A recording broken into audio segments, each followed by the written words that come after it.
right through my bones, making a buzz, I wanna lose control. Gotta admit, I can't leave it alone. You got me up in my zone, yeah. Hi, my name's Tunde, I'm Darren. and we're Future Cuts.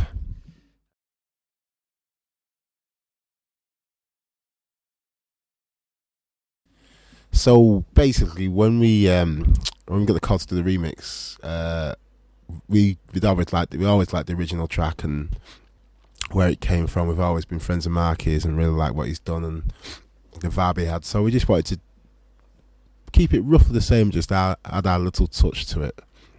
So the way we usually start is from the ground upwards, which meaning starting from the beats.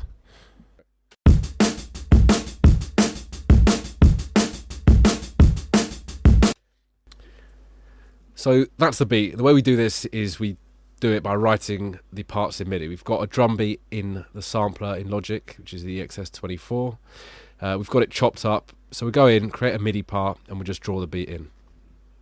Yeah, so as Darren was saying, put the beat into MIDI via the ESX24 sampler, which comes standard with Logic.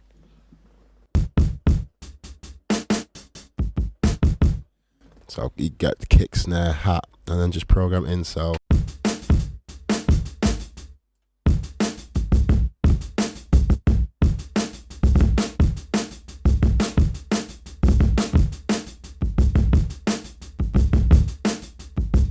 just fiddle around with it until you get the pattern you want. The way we usually work is we sort of lay beats. So we've got, say, the main break. Then we'll think, okay, the kick needs to be a little bit beefier. So then we usually go to either an 808 patch or a 909 patch. For this one, we've gone to a 909 patch, which is just this. That just provides the bottom end for the kick. Gives it a weight that it needs in the clubs.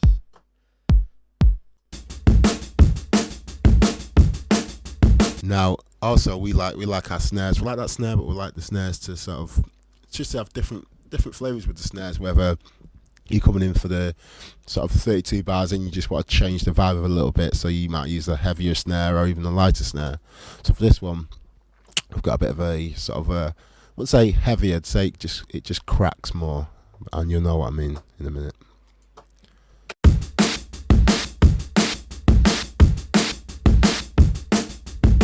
So even just with that, it just gives your beats a little bit more, sort of makes them a little bit more dynamic, and you can, it's like little tricks of the trade. You can get out of things or come into things, certain sort of parts of the track, just by putting an extra snare in or taking it out.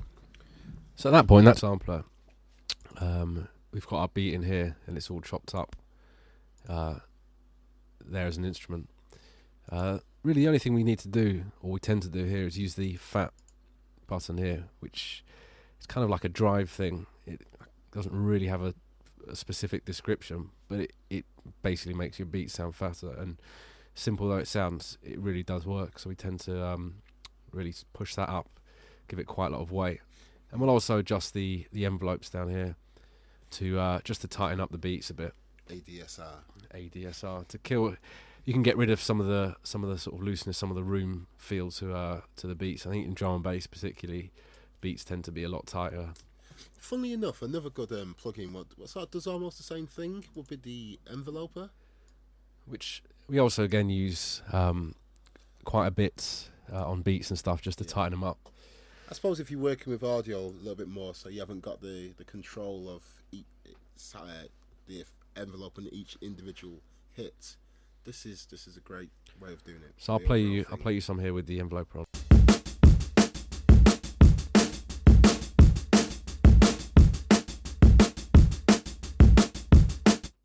Again, it just tightens up the beats, and it's another little trick that we use just to help the drums along.